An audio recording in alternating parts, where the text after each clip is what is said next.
Our next story is about a mass murder. It happened in China. I'm talking about that deadly Wuhan virus wave. The massive surge in infections, the overflowing hospitals and morgues, and the desperate cries for help. We saw all of it, even though China tried its best to hide. Beijing let the Wuhan virus rip through its population, and now we know how many lives it took. At least 1 million. The virus killed 1 million people in China. And this is just in the last 2 months. This toll is for the third wave, the one that started in December 2022. 1 million at the very least. Some projections are higher. Studies say anywhere between 1 and 1.5 million people could have died in China in these last 2 months. And make no mistake, they died not just because of a virus, but also because of an incompetent state. China exited the zero COVID policy without a plan. And the people of China paid for it with their lives. Now, we know that China does not share data. So where did we get these numbers? I'll tell you about the source. Many experts have been tracking the third wave in China. They are from a range of institutions like the University of North Carolina, the Fudan University in Shanghai, the University of Hong Kong, the University of Texas, the Columbia University, and many others. They're all using different models. They're all working separately, but their conclusions are strikingly similar. They've all arrived at the same range, 1 to 1.5 million deaths in China. Do you know what is China's official death toll? 87,468. That's it. 87,000 deaths for the entire pandemic, not just the third wave. Now, you don't need an expert to know that this is an undercount. The Chinese system enables it. They have a very narrow definition of what counts as a COVID death. The most glaring omission is this one. Those who died outside hospitals are excluded. They're simply not part of the data set. In the third wave, Chinese officials inserted more filters.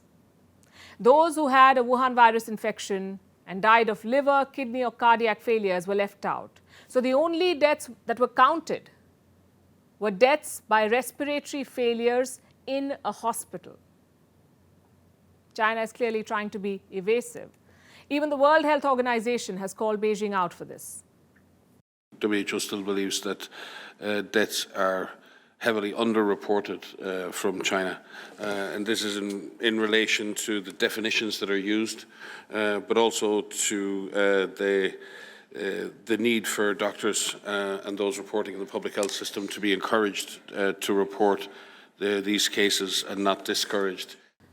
The WHO seems to have found its spine. In the initial days, it praised China's response. You may remember this photograph. That's Dr. Tedros, the Director General of the World Health Organization, smiling and shaking hands with Xi Jinping, the President of China. Dr. Tedros paid a visit to Beijing in January 2020. He declared that the Chinese leadership is, quote-unquote, setting a new standard for outbreak response. Within weeks, that same leadership in China unleashed a pandemic on the world. The plan to appease Beijing failed. The World Health Organization is now struggling to get answers. The agency was probing the origins of the pandemic. That investigation had to be put on hold because China refuses to cooperate. Dr. Tedros has been writing letters to Beijing. Listen to what he said about this recently. As recently as 7 weeks ago, I sent a letter to a top official in China asking for cooperation. I assure you we will continue to push and continue to pursue until we get the answer. But China is pushing back. Here is the Chinese Foreign Ministry's response. We have received 2 WHO expert teams for origin study in China and concluded a report that is science-based and authoritative. What does that mean? It means that China is telling the WHO, we've done our bit, now don't expect anything else. Beijing is stonewalling the probe. Listen to what a WHO spokesperson then said, and I'm quoting again. We have repeatedly and publicly said that the origin needs investigating and China must provide access and information for this to happen. And if it doesn't happen, our efforts to understand the origins will remain rather stymied. The world body now sounds helpless. China has been allowed to get away at every turn. First, when it let a virus spread.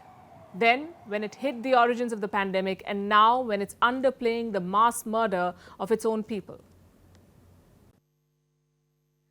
Now, let me ask you a question. Do you feel like you lack control over your own personal information? Does it seem impossible to go through daily life without being tracked online? If you do, you aren't alone in feeling concerned and confused. A lot of us think our personal data is less secure now, and that data collection has more risks than benefits. Australians are about to get a respite from this. They will gain greater control of their personal information. How will that happen? They will be able to opt out of targeted ads. They'll be able to erase their data. They'll be able to sue for serious breaches of privacy. And that's not all. Australians will be able to choose if they want to be geo-tracked. For the collection of any such data, the consent of the consumer will be essential.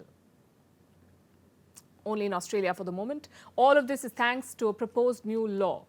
The Attorney General of Australia, Mark Dreyfus, has released a review. It looks into the modernisation of the Privacy Act. The Act celebrates its 35th birthday this year.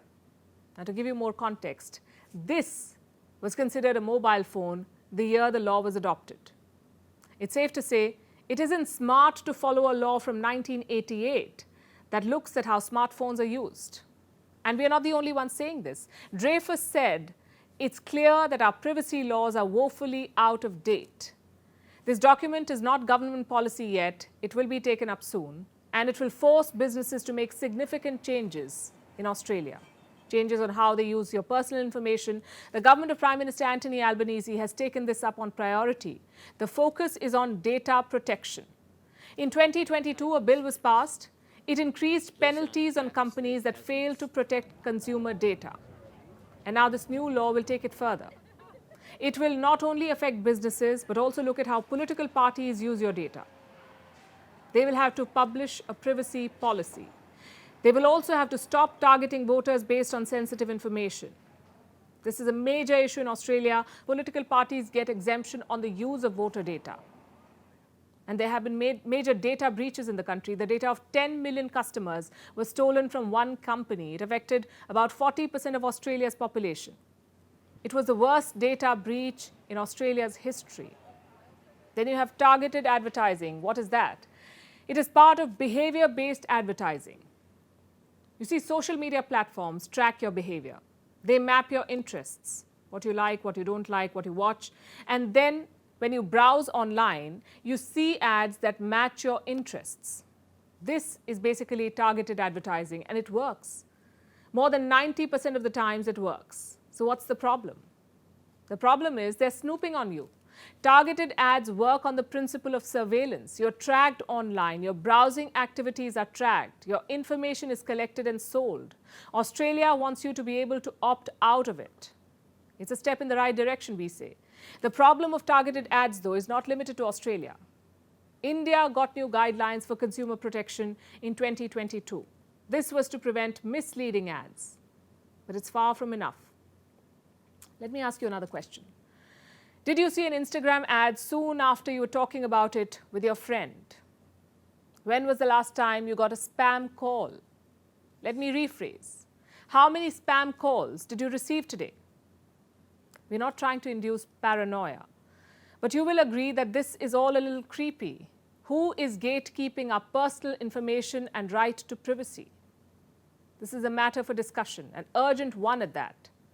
Hopefully, policymakers will give it the attention it deserves. And now it's time for Vantage Shots, images that tell the story. Today is about the way of the water. Water covers 71% of the Earth's surface. 17% of the biological species on Earth are underwater. A magnificent world lives in the depth of blue oceans.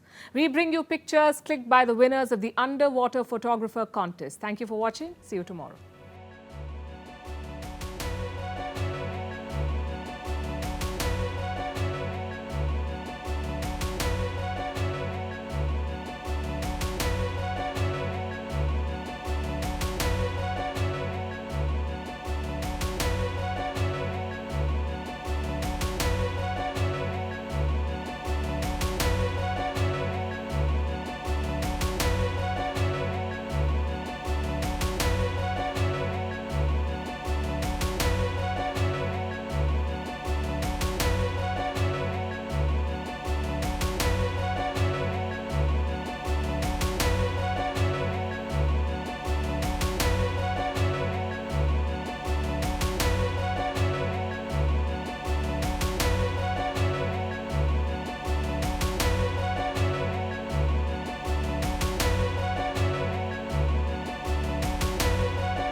So where are you investing? Oh, China, it's just growing. It's always been the manufacturing hub. Besides, India's struggling post-COVID. Of course. Sir, actually India's management of COVID has been much better. China's situation till date is unclear. After zero COVID lockdowns, China is gradually losing its supremacy as manufacturing leader. The country's share of global exports of footwear, furniture, or clothing accessories has fallen since 2016. Meanwhile, India has bounced back. So by the looks of it, India could become the global manufacturing hub by 2030. Presenting Vantage with me, Palki Sharma, a first of its kind global show with an Indian perspective.